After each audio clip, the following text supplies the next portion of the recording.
Semana trágica, 1919. Quiero compartir con todos ustedes hechos terribles que sucedieron aquí en la República Argentina desde el día 7 de enero hasta el 14 de enero del año 1919. La historia aquí en la República Argentina lo denominó Semana Trágica, y fue trágica porque la verdad hay registrados casi 1.400 muertos, a pesar de que las cifras oficiales nunca terminan de concordar. Estamos hablando de casi 5.000 heridos y posiblemente más de 40 o 50.000 personas que fueron detenidas en toda la República Argentina. ¿Cómo fue esta semana trágica? ¿Cuáles fueron los hechos que provocaron esta situación? Bueno, como estoy compartiendo con todos ustedes, en enero de 1919 había comenzado una huelga en una empresa que se denominaba Pedro Vasena. Era una fábrica metalúrgica que quedaba aquí en la ciudad de Buenos Aires, concretamente en la calle Cochabamba y Rioja. Ocupaba prácticamente toda una manzana. Esta fábrica, que en realidad había sido fundada precisamente por un inmigrante italiano que se denominaba Pedro Vasena, había fallecido anteriormente, y a cargo de la fábrica estaba su hijo Alfredo. En aquel momento había en la República Argentina mucho movimiento social. Cuando hablamos de 1919, hay que recordar que los hechos históricos nunca son casuales.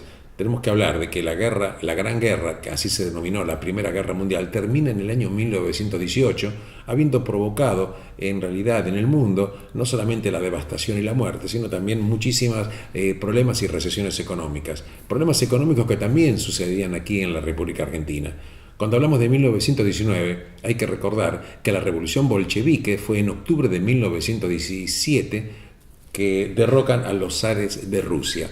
En consecuencia, había en el mundo, y la ola también llegó a la República Argentina, una ola bolchevique, ola comunista, y esto provocaba un temor muy grande, y muy especialmente para las clases muy acomodadas. Concretamente en la República Argentina, los movimientos obreros empezaron a exigir mejoras, y estas mejoras fueron muy fuertemente planteadas, como bien dije anteriormente, a los directivos de la fábrica Pedro Vasena. ¿Qué estaban pidiendo los obreros? Mejoras laborales, entre ellos, por ejemplo, una jornada de 8 horas. Esto en realidad fue receptado el pedido, pero nunca fue atendido, hasta que finalmente la empresa, como los obreros estaban en huelga, trae a otras personas que son en realidad los rompehuelgas para que empiecen a trabajar. Esto provocó una cantidad de reacción de parte de los obreros que estaban esperando la contestación y la satisfacción a sus reclamos, y en realidad Alfredo Vasena, en comunicación con las autoridades nacionales, hay que recordar que en aquel momento estamos hablando de la presidencia de Hipólito Yrigoyen, estaba como jefe de policía Elpidio González, también era radical, así como fue Hipólito Yrigoyen.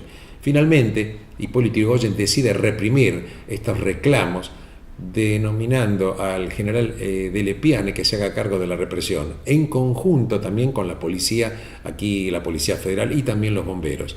También a esta represión se sumaron estos fascistas y ultranacionalistas de lo que se denominaba la Liga Patriótica. Entre ellos, el hombre más conspicuo de la Liga Patriótica, no el único, era Manuel Carles, porque en la Liga Patriótica, este émulo primario de lo que luego se denominó ultraderecha, también estaban militando personajes del ejército, personajes de la Marina. Finalmente empieza la represión, cientos de muertos, miles de heridos. Estamos hablando de detenidos a mansalva, y además quiero hacer un capítulo aparte en la Semana Trágica, el capítulo judío. A los judíos también les ha tocado morir en Buenos Aires. Pogrom judío, que se desarrolla básicamente en el barrio del Once y también en el barrio de Villa Crespo. Y quiero comentar con ustedes que del 7 al 14 de enero de 1919, estos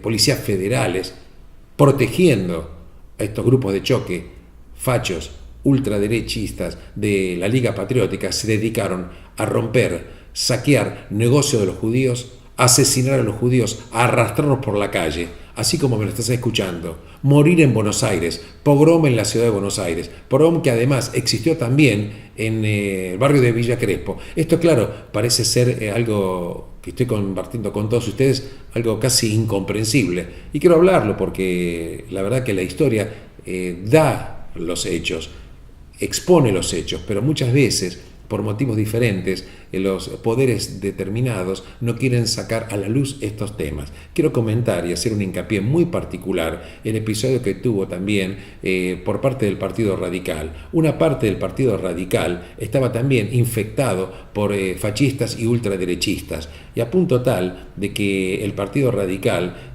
tenía en aquel momento un periódico que era La Voz Oficial, que precisamente luego de la matanza que hubieron aquí en la República Argentina, culpó, escúchame bien cómo estás hablando, en el periódico La Época, que era el órgano oficial de la Unión Cívica Radical, culpó a los judíos de los desmanes que estaban siendo producidos. La verdad que los desmanes fueron producidos por la represión terrible, porque los obreros lo que caben es simplemente reclamando por mejora de sus derechos. También había un periódico católico que se denominaba La Época, que en 3 meses anteriores a estos acontecimientos había publicado 12 editoriales antisemitas.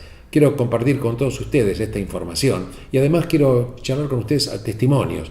A aquel momento existía también un periódico, entre varios periódicos de la comunidad judía, un periódico que se llamaba Die Presse, traducido sería La Prensa, y el director, uno de ellos era Pedro Wald, que fue detenido, encarcelado en la comisaría séptima, ahí, esa comisaría que está en la calle Lavalle, entre Paso y Pueyrredón, que fue torturado. Este Pedro Wald, periodista, luego 10 años después, publica un artículo que se denomina Koshmar, que quiere decir algo así como pesadilla, en la cual narra los hechos. Pero no es solamente Pedro Wald. Quiero comentar también otros testimonios, como por ejemplo el conspicuo personaje de la comunidad judía, José Mendelssohn, que habla de este tema, y también personajes que no son de la comunidad judía. Y permito acercarte simplemente a modo de una referencia exacta, literaria y periodística, fecha, por qué sucedieron y qué dijeron estos periodistas en otros momentos de nuestra historia, estos hechos que quedaron registrados. Uno de ellos, por ejemplo, fue un señor Arturo Cancela, que escribe un libro que se denomina 3 relatos porteños, y quiero relatarte 2 o 3 líneas nada más, que dice: jóvenes con brazaletes, armados de palos y carabinas, detienen a todos los individuos que llevan barba, le hace judíos. Los de carabina les pinchan el vientre o se cuelgan de las barbas, y otros apedrean los vidrios de las casas de comercio cuyos propietarios abundan en consonantes. Y apenas hay otro periodista, precisamente Juan José de Soysa Reilly, que denunció en aquel momento en una revista que se denominaba Revista Popular, en el número 45, que tuvo lugar, publicado el 3 de febrero de 1919, y dijo, y voy a leer textualmente lo que él escribió: vi ancianos judíos cuyas barbas fueron arrancadas. Uno de ellos levantó su camiseta para mostrarnos 2 sangrantes costillas que salían de la piel como 2 agujas.